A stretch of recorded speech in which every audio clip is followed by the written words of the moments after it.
On the job site, and you get your sample of concrete, you have to, first thing, wheel it to wherever you're going to do your test.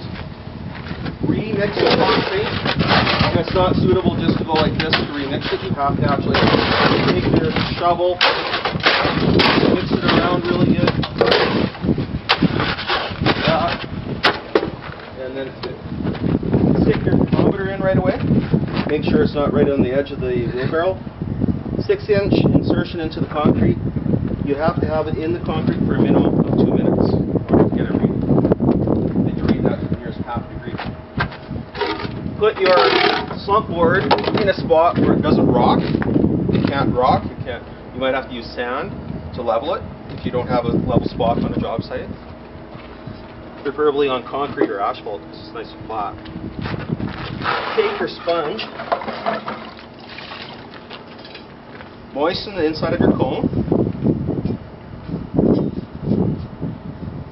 and then just moisten the slump board. You don't want any water on the slump board though. So if you wouldn't do this, don't do that. Because that's no good. That's what you can't test that. So then you got to wipe it off. So no water on the board. From the time you mix that to the time you complete your test, you've got 2 minutes to take your test. Put your feet on the cone like that. Fill your cone in 3 equal layers by volume, not by height.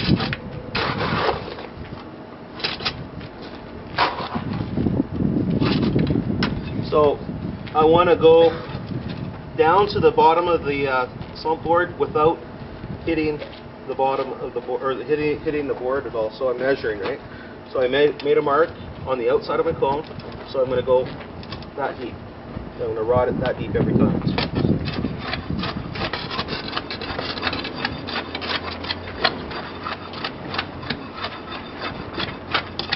So 25 times, equally distributed. Fill it to the next level. 25 millimeters into the underlying layer, so about there.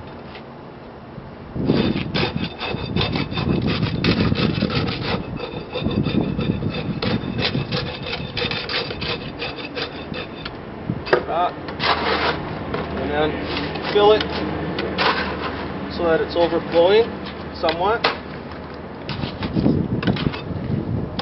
25 mils into the underlying layer.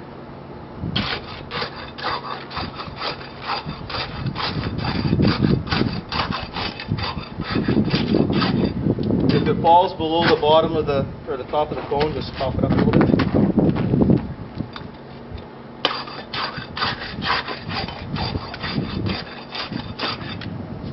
Then strike it off with the rod so that there's no voids. Clean the loose debris around the cone, step off of it, and then in one motion pull it in 5 seconds.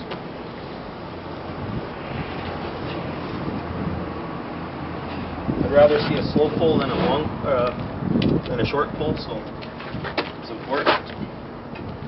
Set that like that, don't bump that. And then take the average reading to the nearest 5 millimeters.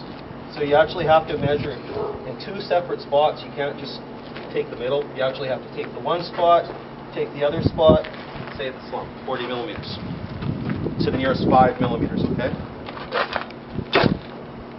And if it actually went over like that, you